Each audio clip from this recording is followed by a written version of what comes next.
small business? If you're like most of us entrepreneurs, increasing your profitability is always on your mind. And you're probably looking for ways to increase your revenue while growing your company too. Well, you found the podcast that shares ideas to help you do just that.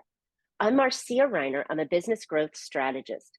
I've helped tons of small business owners to establish and implement a tangible plan that guarantees increased profitability, guides your growth, and plans for a future exit. Because building a highly profitable and sale-ready business creates a win-win scenario. That's more money now and a windfall when it's time to let go. So I want to share strategies that I've learned with you on today's Profit with a Plan podcast. But before we get started, I have some news to share with you. I've released another book called The Profit Accelerator, and I'm looking for a few business owners to interview about how my book's 12 strategies would impact your industry. Go download my book for free and let me know if you'd be interested in being interviewed. I'm confident that these strategies can help any business increase their revenue, profit, and value of their company without having to pay for additional advertising or marketing. Go pick up a copy at trajectoryprofits.com/book-download. All right, listeners, my new friend is on today. We've connected so deeply. I'm really excited to have Crista Grasso on the show today. And Crista is a go-to strategic planning and systems expert for online businesses when they want to scale. She's known as the business optimizer. Crista has the ability to quickly cut through the noise and provide clarity on the core things that will make the biggest impacts to scale a business simply and sustainably. She is the founder of the Lean Out Method, creator of the Lean Business Scaling System, and a fellow podcast host of Lean Out Your Business podcast. Welcome, Crista, to Profit with a Plan. Thank you so much for having me. I'm so excited for our discussion today.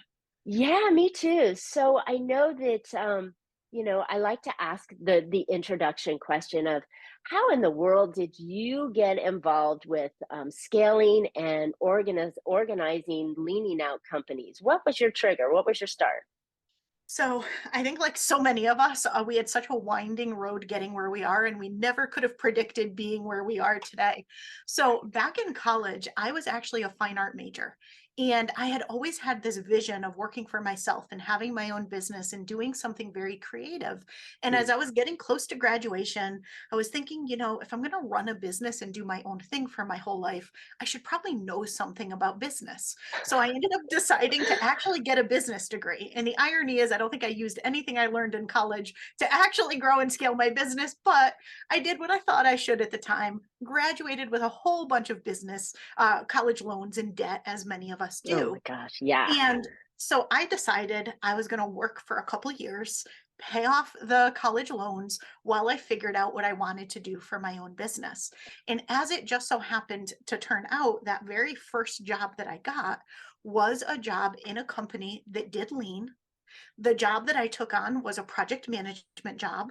I'd never heard of any of these things before. And the job that I thought was I'm going to reluctantly do this for a couple years to make some money, ended up being something that I absolutely loved. And I never saw that coming. So it was Wow. kind of a happy accident that I fell into lean.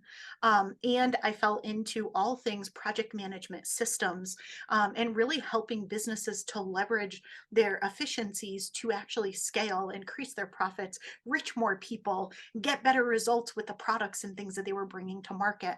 And so that ended up being what I fell into. Absolutely loved it. 23 years later, I'm still doing it. And I did launch that creative business.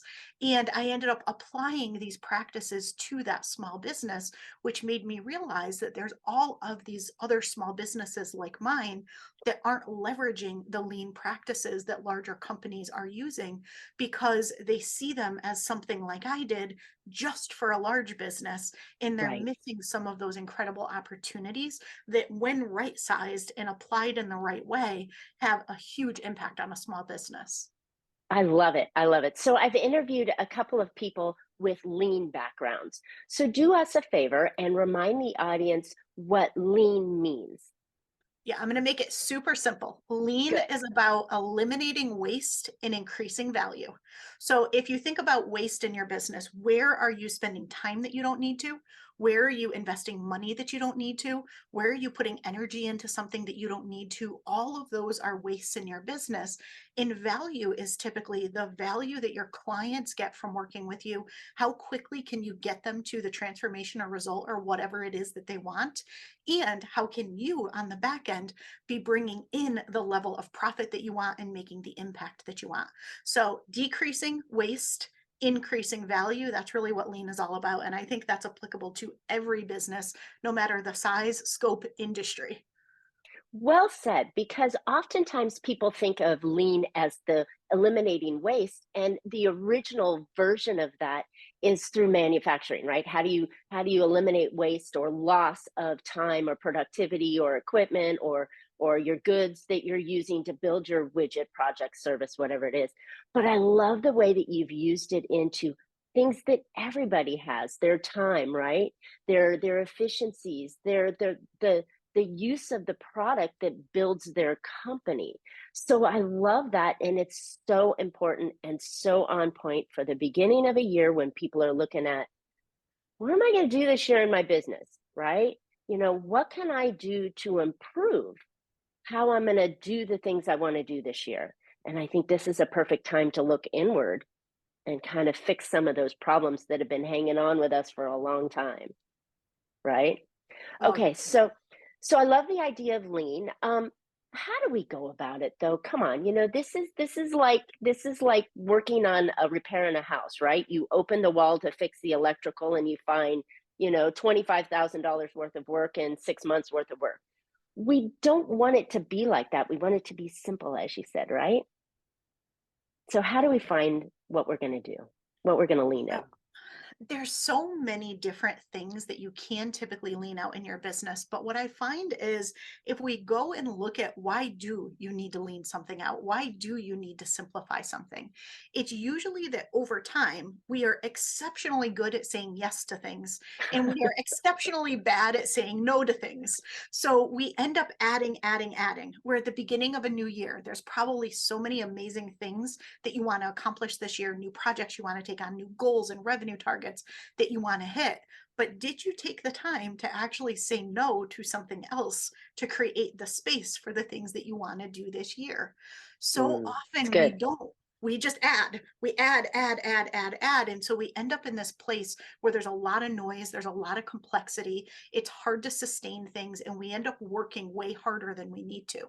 So if you want to lean things out, I think the very first place to start is to get clear on what's actually important and make sure that Mhm. you're working on those things and not all of the things that you're doing just because you feel like you should, somebody told you you needed to, or because it, FOMO.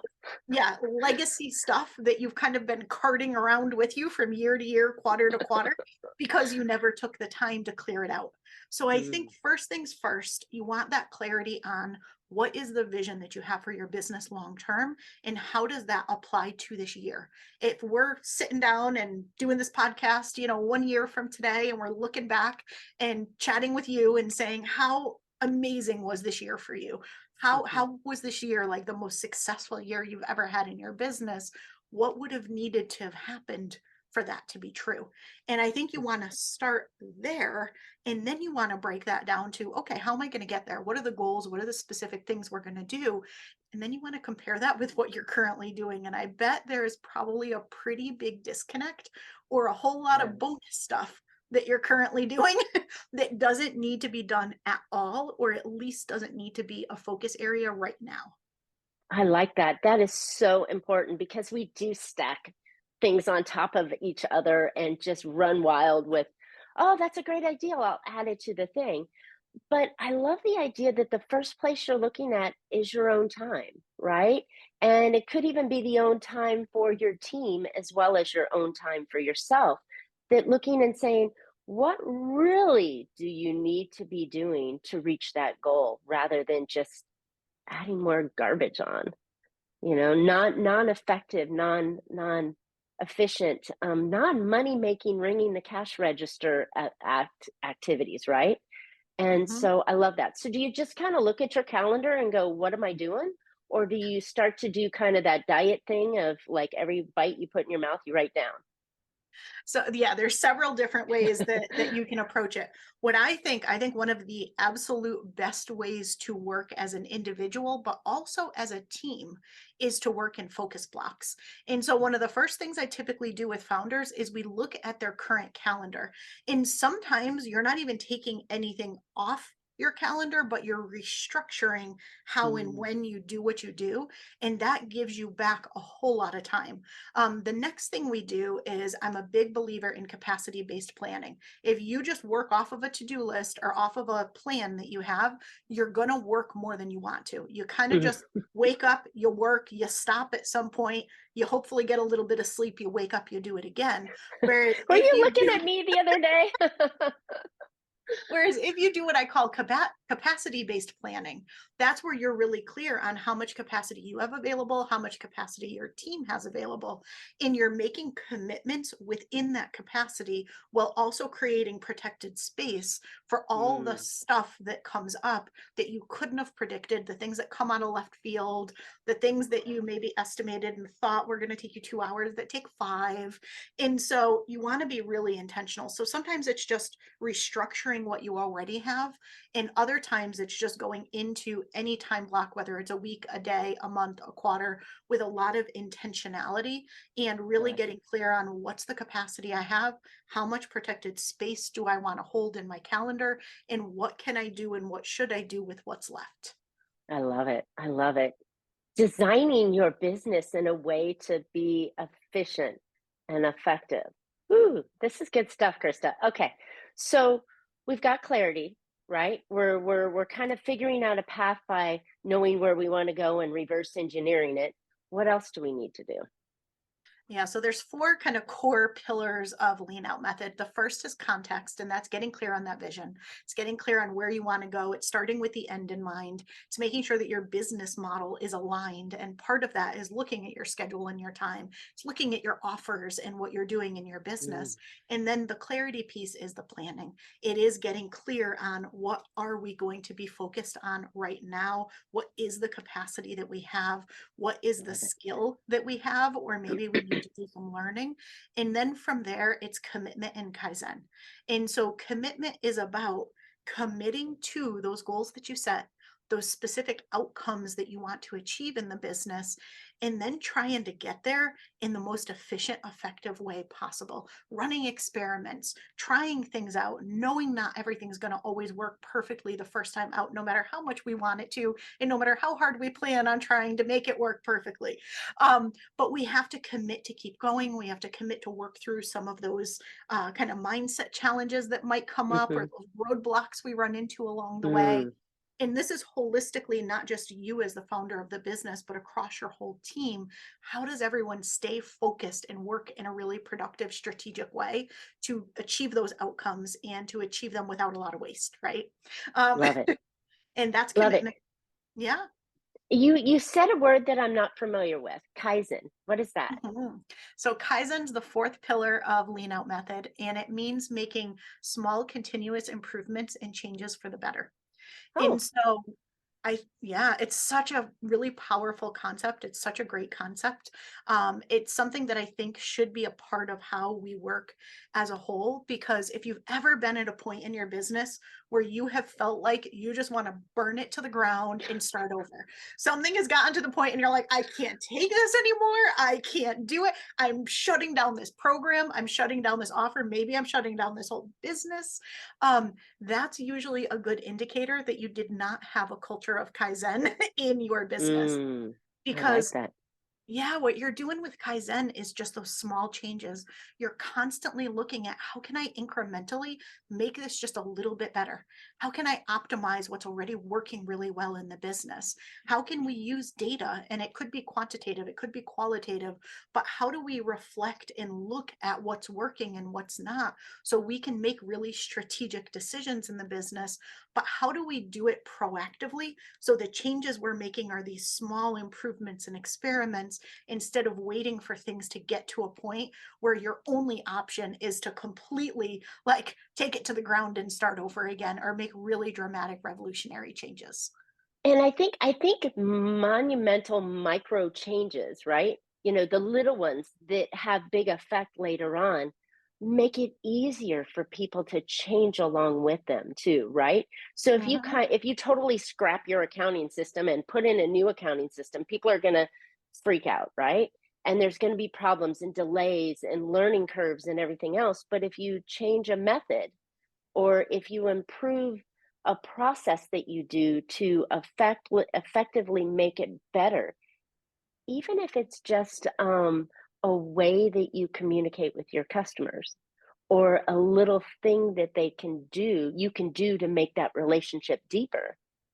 I'm totally visualizing this now as easier rather than, harder when you get to that breaking point, right? Oh, completely. And you said something that I think is so important because when I think about my Simplify to Scale program, it's a really robust program. There's a lot of content in it. And so I look every single week at what are the small incremental changes that I could make to continuously improve the user's experience. So they could Mm, maybe take something and they could learn it in a simpler, easier way. And so I literally dedicate 1 hour a week and 1 hour a week only to improving that product. And every wow, single week, I go in and spend an hour and I look at it through the lens of what are those small continuous improvements I can make to this so the user gets a better experience and gets to the result and transformation that they want quicker. I What like most it. people do is wait until a program is so outdated and they've got so many complaints from people that it doesn't work anymore. And they're like, should I even keep selling this thing? Do I need to completely re record everything from scratch and start over? And I think that's just one like small example of it, but you could apply that to every single facet of your business. I like it. I like it a lot. And something I learned, more designed for coaches and consultants. When you have a program, that you want to have it one easy win goal at the end, rather than delivering, the entire house and kitchen sink and your 30 years of knowledge that you've put into something that will overwhelm them. So even on the consumer side, they want simpler, results. They want it. How can you make it, 5 steps or 3 steps or something that's easier? And the only way you can do that is by improving a little bit along the way. I like Mhm. this. I could use this like everywhere along it. Wow. Okay, so you just gave us a lot, right? Refresh me again. We go into clarity, we go into commitment, right? What's the third one again? We go into Yeah, we start with context, we move into context. clarity, then That was it. commitment, and Then the finally Kaizen. Kaizen. So is Kaizen a C or a K? Okay. Oh, darn. Only Otherwise, you have four non-C, C's. but same sound. Love it, love it.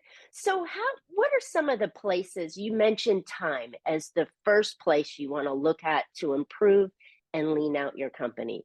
What are some of the other places that we might want to peek into when we're looking at improving our processes and becoming better at what we're doing, simplifying it? Yeah, absolutely. When I think about operational efficiency and I think about improvements, right? There's always your time, there's your money, Mm, there's your energy. So, how fulfilling is something? How rewarding is something? Do you leave something feeling really drained or do you leave something feeling really fueled? Right. So, I think that that's important. But I also think of the value component of it. And I think about how are you delivering on the value that you promise and why your clients are choosing to work with you in whatever capacity, whether it's a course, a service, a program, a product, whatever that ends up being, they buy it for a reason. How can you make mhm, sure that they get it? So when I'm thinking of efficiencies, I'm always looking at how can we improve upon all of those? How can we, in the time that we have, not just work less? Like some people are working exactly the number of hours that they want to work. A lot aren't, but let's pretend you are. okay, And okay. it's is your time going on things that fuel you? Is your Mm, time going on the highest leveraged activities, the things that only you can do, and or if it's your team, the things that only they could do, and that are going to get you to your goals, to your vision in the best, most simple, streamlined way possible.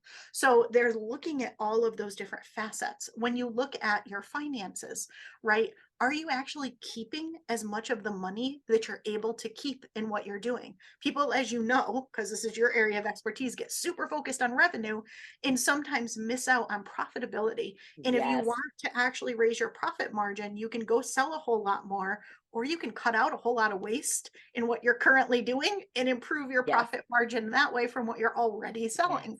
Yes. Um, Same thing, like you want to go get, new revenue in the business. Well, you could go sell something new, or you could just create an incredible experience and retain an existing client. There's a Hmm. lot of different ways that you can do things. And so to me, it's just really looking very holistically at all the different facets of your business and how they interrelate. So I think time is an excellent place to start, because the reality is most of us are very time poor. We're very overloaded, or we aren't Yeah. super happy with how we're spending our time. Yes. So that gives us great momentum forward. And it also gives us some space usually so we can focus on the other things, so we can drive more value for our clients, more profit for the business. And so we feel more fulfilled in the work that we're actually doing. Love it. Wow, those are really, really impactful. And thank you for bringing it back around to the profitability talk, because spot on. You can either increase revenue or cut costs, and cutting costs is a lot easier, and the numbers make better sense with it. So really spot on with that. But I found it interesting that it wasn't just time and money, but it was your energy and your enjoyment of the task and place and where your business is, and then the value for the customer, right?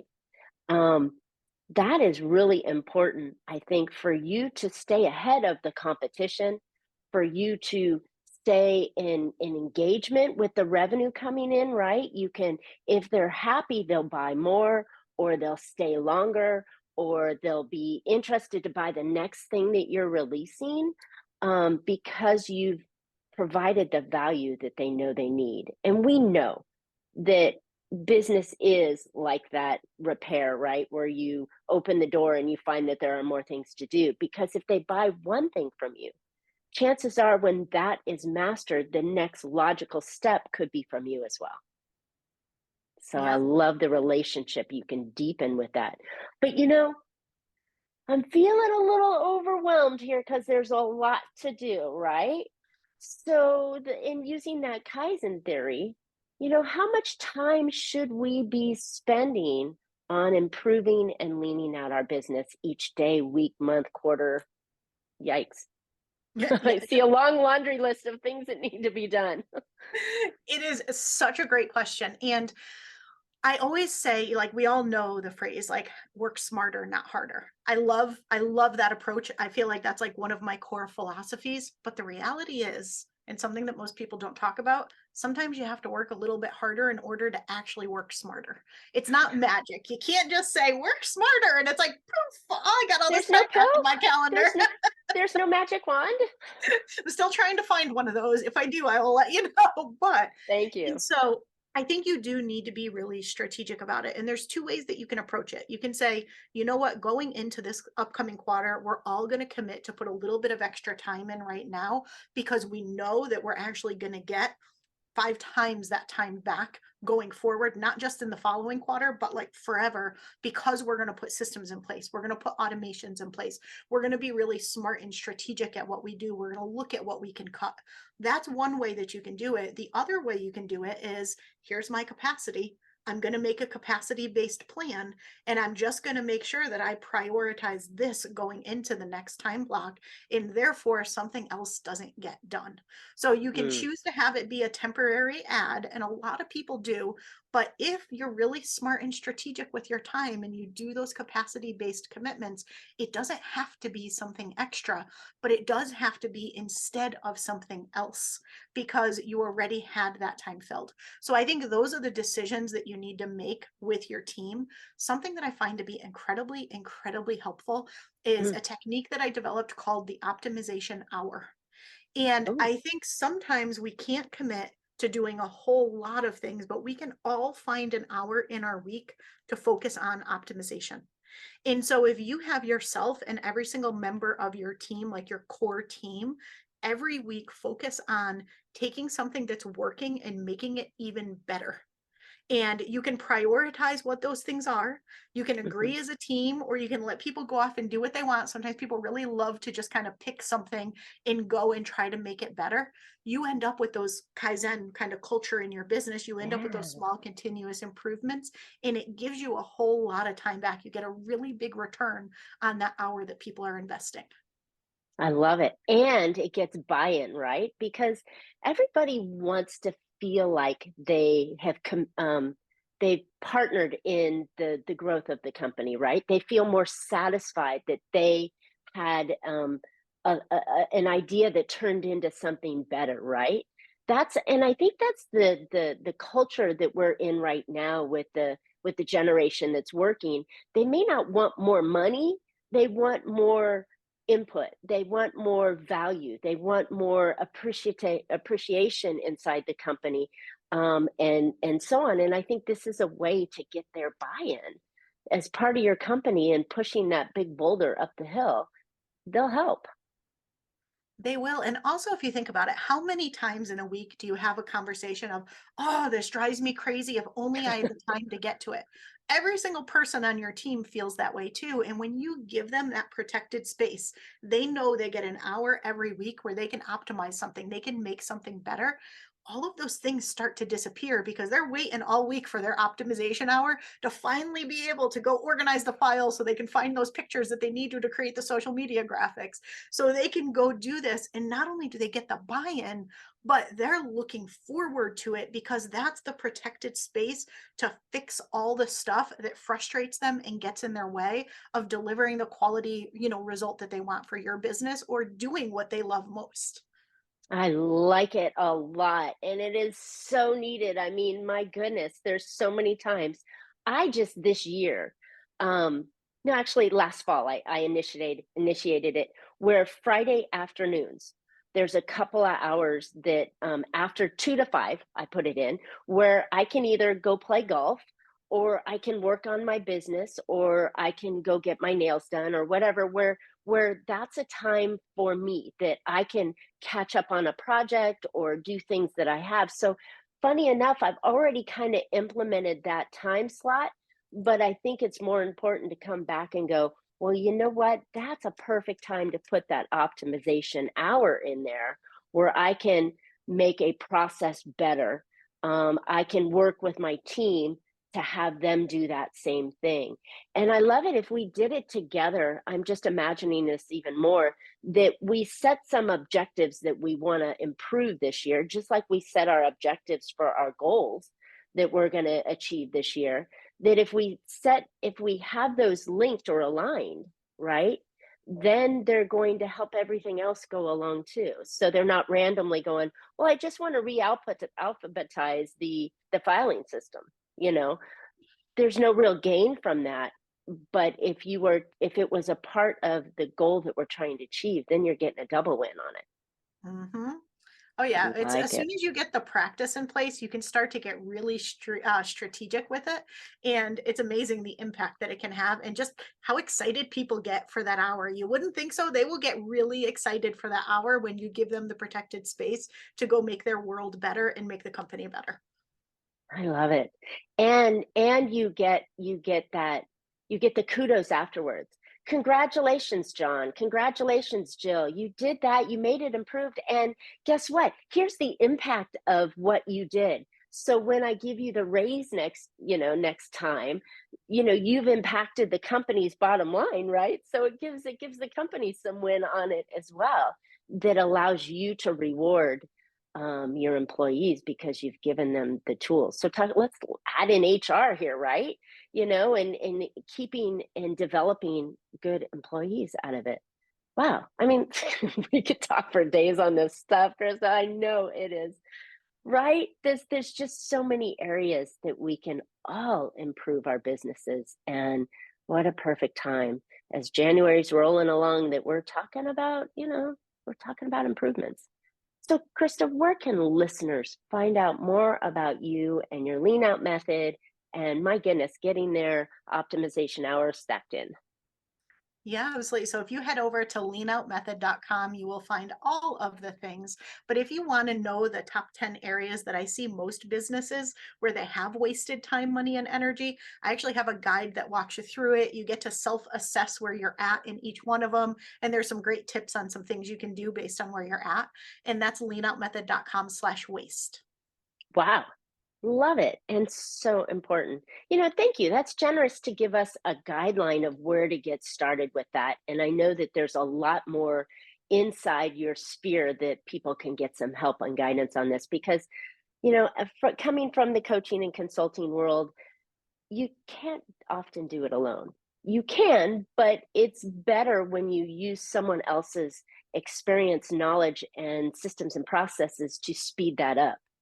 So I encourage listeners to reach out to you as well and get some help doing this because, wow, imagine all the time you get back, all the extra money you have, the more value to your clients you have, and the enjoyability you have because you're doing things to make it better.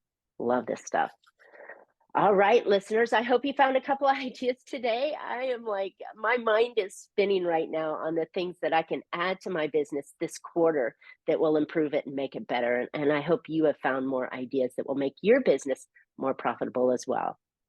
Don't forget that it's important now to focus on growing your business and its revenue. Go download my book and its 12 strategies that will dramatically increase your revenue, profit, and the value of your company without having to pay for additional advertising or marketing. Go pick up your copy at trajectoryprofits.com/book-download. And Kristen, I would love to hear what's going on. What have you committed to change? What was that one thing that you're going to do or initiate in your company to lean out your company? Hit us up in the comments and tell us what you're going to do, and we'll respond back. And while you're at it, subscribe to today's show so you can catch future podcasts. And as always, you can catch Profit with a Plan on any of your favorite podcast players. We're looking forward to more great profitable information on next week's show. So until then, make your plans and profit with them. Thanks so much, Krista.